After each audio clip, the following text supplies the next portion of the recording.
Assalamualaikum warahmatullahi wabarakatuh. Perkenalkan, nama saya Rahma Aulia Hasanah. Saya mahasiswa Kesehatan Masyarakat di Sekolah Tinggi Ilmu Kesehatan Indonesia Maju. Saya akan menjelaskan tentang inteligensi. Inteligensi itu kecerdasan, artinya pemahaman dan penyelesaian masalah bisa secara cepat ditangani. Menurut teori Terman, ada dua faktor, yaitu kemampuan umum dan kemampuan khusus. Secara umum, inteligensi adalah suatu keadaan yang melibatkan proses berpikir secara rasional. Oleh karena itu, inteligensi tidak dapat diamati langsung, melainkan harus disimpulkan dari berbagai tindakan yang nyata. Jenis-jenis kecerdasan. Yang pertama ada kecerdasan linguistik. Kecerdasan linguistik ini adalah kemampuan seseorang dalam menguasai bahasa, seperti senang membaca, menulis, berbicara, dan lain-lain.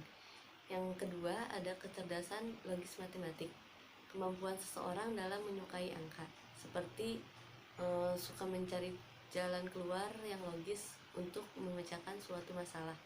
Yang ketiga ada kecerdasan kinestik, yaitu kemampuan seseorang dalam berkaitan dengan aktivitas fisik, seperti menguasai gerakan-gerakan olahraga, terus berenang, menari, dan lain-lain. Yang keempat ada kecerdasan spasial. Kecerdasan spasial ini adalah kemampuan seseorang dalam berimajinasi secara tepat. Yang kelima ada kecerdasan musikal. Kemampuan seseorang dalam bidang musik, seperti bernyanyi, memainkan alat musik, dan lain-lain. Yang keenam ada kecerdasan interpersonal. Jadi kemampuan diri dalam berkomunikasi dengan yang lain, beradaptasi dengan lingkungan baru, dan dapat bekerja sama dalam tim atau kelompok. Yang ketujuh ada kecerdasan intrapersonal. Kemampuan ini adalah untuk memahami diri sendiri, seperti tidak mudah patah semangat, gigih dalam berusaha, tidak minder, dan lain-lain. Ada dua faktor yang dapat mempengaruhi kecerdasan. Yang pertama ada faktor lingkungan. Yang kedua ada faktor bawaan atau keturunan. Jadi seperti anak kembar yang dibesarkan secara terpisah. Menurut teori Tuson, ada 7 faktor dasar kecerdasan. Yang pertama, kemampuan untuk memahami kata-kata.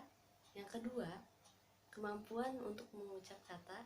Yang ketiga, kemampuan memecahkan masalah dengan angka. Yang keempat, kemampuan ruang.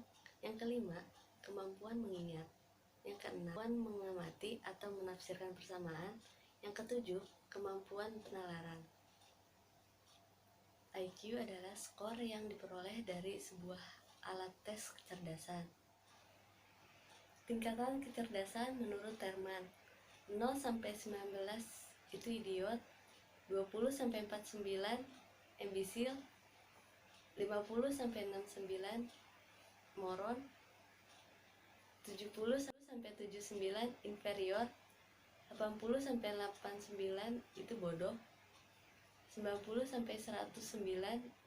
itu normal, 110-119 itu pandai, 120-129 itu superior, 130-139 itu sangat superior, 140-179 itu gifted, 180 sampai ke atas itu genius. Kesuksesan hidup tidak hanya kecerdasan intelektual, akan tetapi kecerdasan emosi dan spiritual. Kecerdasan emosional menurut Cover tahun 2000, kemampuan untuk merasakan, memahami, menerapkan kepekaan emosi menjadi energi, terus informasi, koreksi, dan pengaruh. Ciri kecerdasan emosi menurut Goleman tahun 1996. Yang pertama mengenali diri, yang kedua mengelola emosi, yang ketiga memotivasi diri sendiri, yang keempat mengenali emosi orang lain, yang kelima membina hubungan. Mengukur emosi menurut Davis 2006. Yang pertama mengenali emosi, yang kedua memahami emosi, yang ketiga mengatur emosi, yang keempat menggunakan emosi. Kemampuan-kemampuan yang spesifik ini memberikan pada individu suatu kondisi yang memungkinkan tercapainya pengetahuan, kecakapan, atau keterampilan tertentu setelah melalui suatu latihan. Inilah yang disebut bakat. Menurut Charles Parman, inteligensi tidak hanya terdiri dari satu faktor umum saja, akan tetapi juga terdiri dari faktor-faktor yang lebih spesifik. Teori ini disebut teori faktor. Alat tes yang dikembangkan menurut teori faktor ini adalah WISE untuk orang dewasa dan WAIS untuk anak-anak. Pengukuran inteligensi. Pada tahun 1904, Alfred Binet dan Theodore Simon, dua orang psikolog asal Perancis, merancang suatu alat evaluasi yang dapat dipakai untuk mengidentifikasi siswa-siswa yang memerlukan kelas-kelas khusus atau anak-anak yang kurang pandai. Alat tes itu dinamakan tes Binet-Simon. Tes ini kemudian direvisi pada tahun 1911. Pada tahun 1916, Lewis Terman memperbaiki dari tes Binet-Simon. Sumbangan utamanya adalah menetapkan indeks numerik kecerdasan sebagai rasio perbandingan antara mental AG dan chronological AG, digunakan untuk mengikuti kecerdasan anak-anak sampai usia 13 tahun. Kecerdasan spiritual. Spirit artinya keberanian, semangat, energi, dan tekad. Sedangkan spiritual bermakna bernilai atau hidup yang bermakna. Jadi kecerdasan spiritual adalah kemampuan untuk memahami diri dan lingkungan sehingga dapat memaknai kehidupan. Juga dapat dikaitkan dengan Sang Pencipta. Nah, sebelum itu kita tonton dulu yuk cuplikan kecerdasan buatan manusia itu seperti apa. Artificial intelligence atau kecerdasan buatan adalah tema besar yang umum ditemukan pada buku-buku atau film-film beraliran fiksi ilmiah. Kehadiran robot-robot dengan kecerdasan buatan pertama kali dikenalkan oleh Samuel Butler dalam novelnya Air One, khususnya di dalam bab-bab The Book of the Machines pada tahun 1872. Di layar kaca sendiri, kehadiran kecerdasan buatan dimulai dengan film 2001: A Space Odyssey pada tahun 1968, di mana terdapat kecerdasan buatan bernama HAL. You read me, Hal? Do you read me, Hal? This mission is too important for me to allow you to check. Tema besar yang sering muncul di film-film tersebut adalah kecerdasan buatan yang mencapai kesadaran diri, berubah menjadi jahat, dan akhirnya berusaha untuk menghancurkan umat manusia. Beberapa tahun terakhir, tokoh-tokoh besar di bidang sains dan teknologi seperti Stephen Hawking, Elon Musk, dan Bill Gates menyampaikan kekhawatirannya terhadap perkembangan di bidang kecerdasan buatan ini. Dengan perkembangan sains dan teknologi yang begitu pesat, terutama perkembangan di bidang neuroscience yang mempelajari tentang cara otak kita bekerja, mereka percaya bahwa di masa depan akan ada kecerdasan buatan yang mampu mencapai tingkat kecerdasan yang sama atau bahkan melebihi manusia. Lalu muncul pertanyaan, mungkinkah pemberontakan mesin yang ada di film-film fiksi ilmiah tersebut terjadi di kehidupan nyata? Apakah kita benar-benar mampu untuk mengembangkan sesuatu yang lebih cerdas dari kita? Lampu merah, mesin-mesin di pabrik, aplikasi di handphone kita, semuanya dikendalikan oleh program komputer. Barisan-barisan kode yang berisi perintah atau aturan kerja peralatan tersebut. Sama halnya dengan peralatan-peralatan tadi, bentuk fisik dari sistem kecerdasan buatan adalah barisan-barisan kode komputer. Bedanya terletak pada kemampuannya untuk belajar. Maksudnya apa? Ketika baru lahir dan di bulan-bulan pertama hidupnya, seorang bayi tidak akan memahami atau mengerti terjadi di sekitarnya. Yang dia lakukan hanyalah nangis, makan, dan menu-menuhin popoknya. Namun, selama itu, setiap harinya, otak bayi tersebut terus bekerja dan yang lebih penting lagi, belajar. Sebagian besar proses belajar bagi bayi tersebut adalah mencari pola-pola yang terjadi di lingkungan sekitarnya. Dia mencari kejadian yang terjadi secara berulang-ulang untuk memperoleh arti dari apa yang terjadi di sekitarnya. Pada saat kita mempelajari hal yang baru, pelajaran tersebut disimpan sebagai sambungan-sambungan baru pada neuron-neuron di otak kita. Nah, proses belajar sistem kecerdasan buatan mirip dengan proses belajar manusia.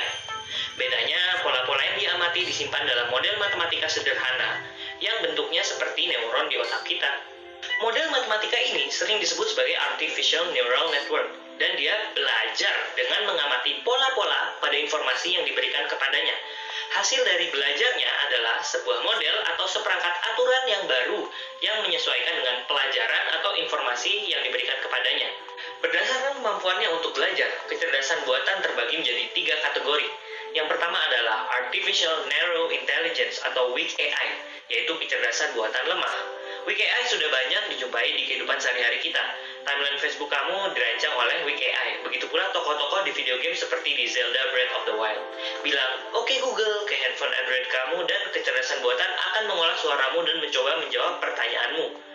Dan percaya atau enggak, musik yang dimainkan di video ini bukan dirancang oleh manusia, tapi oleh kecerdasan buatan. Nah, walaupun kelihatan sangat canggih dan rumit, kecerdasan buatan lemah disebut lemah karena kemampuan belajarnya terbatas pada satu fungsi yang spesifik yang ditentukan oleh perancangnya. Meskipun begitu, saat ini manusia sudah sangat bergantung pada sistem kecerdasan buatan ini di berbagai sektor kehidupan. Kecerdasan buatan yang satu tingkat di atas Weak AI disebut Artificial General Intelligence atau Strong AI, yaitu kecerdasan buatan kuat. Ini adalah kecerdasan buatan yang mampu berpikir dan belajar seperti manusia. Para ahli berpendapat bahwa Strong AI ini akan mampu dicapai secepatnya dalam 30 tahun ke depan. Tantangan utama bagi para ilmuwan dan insinyur untuk mencapai Strong AI ini adalah membuat mesin-mesin yang mampu melakukan tugas-tugas yang sangat sederhana bagi manusia, tapi sangat sulit bagi mesin-mesin yang ada saat ini. Maksudnya apa? Komputer-komputer yang ada saat ini sangat mahir dalam melakukan perhitungan matematika yang sangat rumit. Namun lain halnya dengan tugas sehari-hari, seperti membuka pintu, mengenal teman lama yang berpapasan, atau memahami perasaan orang-orang di sekitar kita. Nah, kalau umur kamu di bawah 40 tahun, ada kemungkinan kamu akan menyaksikan datangnya teknologi Strong AI. Lalu, apa yang akan terjadi jika sudah ada kecerdasan buatan yang sejajar dengan kecerdasan kita? Yang pasti, kondisi seperti itu tidak akan bertahan lama, karena kunci utama dari Strong AI adalah kemampuannya untuk belajar dan memperbaiki diri secara mandiri tanpa masukan dari perancangnya. Masih ingat dengan lampu merah, timeline Facebook, dan Google Assistant? Semua sistem tersebut hanya mampu berkembang jika diberikan informasi atau perintah baru oleh perancangnya. Strong AI tidak memerlukan itu, karena memiliki kemampuan yang disebut recursive self-improvement, yaitu kemampuan untuk memperbaiki diri lewat sebuah proses trial and error tanpa batas. Pada tahun 2016 kemarin, sudah ada tanda-tanda bahwa Strong AI ini tidak jauh di depan mata. Kecerdasan buatan AlphaGo dari Google mengalahkan juara dunia Go asal Korea Selatan, Lee Sedol. Uniknya, AlphaGo tidak diberikan informasi atau perintah khusus yang berisi cara untuk memenangkan permainan Go. Dengan aturan main Go sebagai acuannya, AlphaGo bermain lawan dirinya sendiri beribu-ribu kali dan menggunakan proses trial and error tadi untuk belajar menjadi pemain Go yang handal. Nah, menurut para perancangnya, cara AlphaGo belajar dapat diterapkan untuk berbagai macam bidang karena bersifat umum. Semakin banyak dia belajar, semakin cerdas pula jadinya.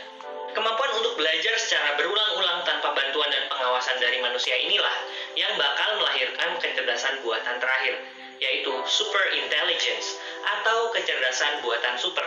Di tingkat akhir ini, kecerdasan buatan memiliki kecerdasan yang jauh melampaui kecerdasan manusia. Lalu, apa yang dikhawatirkan kalau sudah ada kecerdasan buatan yang jauh lebih cerdas daripada kita?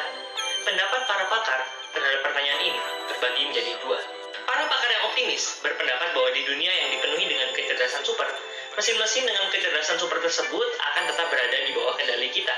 Mereka akan diberikan peraturan-peraturan dasar, seperti tidak boleh membunuh atau melukai manusia, dan berusaha untuk memecahkan masalah yang belum mampu kita pecahkan sendiri, seperti mencari obat untuk kanker, energi yang murah bahkan gratis, dan solusi-solusi lainnya yang mampu meningkatkan kesejahteraan manusia. Nah, dari sisi pesimis, para pakar kembali bertanya, jika kita berhasil untuk membuat kecerdasan buatan yang lebih cerdas dari kita, apa yang akan mencegah kecerdasan buatan tersebut untuk sadar akan kelemahan kita dan kemudian mengambil alih kehidupan kita? Bagaimana caranya kita mengendalikan sesuatu yang lebih cerdas daripada kita? Coba perhatikan hewan-hewan di lingkungan kita. Kita nggak benci pada semut, tapi kalau sekumpulan semut tersebut menghalangi kita dalam mencapai tujuan kita nggak akan peduli akan kehadiran mereka. Ketika kita ingin membangun rumah, gedung, atau jalan, tidak ada yang peduli apakah ada rumah semut di tanahnya atau tidak. Dan seandainya ada yang benar-benar peduli, bagaimana kita menjelaskan kepada semut-semut tersebut bahwa rumah, gedung, atau jalan ini penting bagi kita? Bagaimana kita menjelaskan ke orangutan-orangutan di Kalimantan bahwa batu bara dan kelapa sawit itu penting bagi ekonomi Indonesia, sehingga penting bagi rumah mereka untuk digusur? Rasanya nggak mungkin ya. Hewan-hewan tersebut tidak memiliki kecerdasan yang cukup untuk memahami kita. Dan itulah yang ditakutkan oleh para pakar, bahwa kita akan kehilangan kendali dalam membuat sesuatu yang akan membawa kita pada posisi semut atau orangutan tadi. Itulah salah satu tantangan besar yang dihadapi oleh ilmuwan yang bergerak di bidang artificial intelligence ini. Bagaimana cara mengembangkan kecerdasan buatan yang ada tanpa kehilangan kendali terhadap kecerdasan tersebut. Semoga saja opsi pertama yang tercapai, karena akan sangat menarik untuk menyaksikan teknologi yang luar biasa ini memecahkan masalah-masalah besar yang selama ini belum mampu kita pecahkan bersama. Untuk sekarang, sambil nunggu saat itu tiba, kita nikmatin dulu aja manfaat dari berbagai macam weak AI yang ada di sekeliling kita. Oke Google, say goodbye to our friends. Terima kasih sudah menonton teman-teman. Sampai jumpa di video selanjutnya. Salam. Terima kasih atas perhatiannya. Wassalamualaikum warahmatullahi wabarakatuh.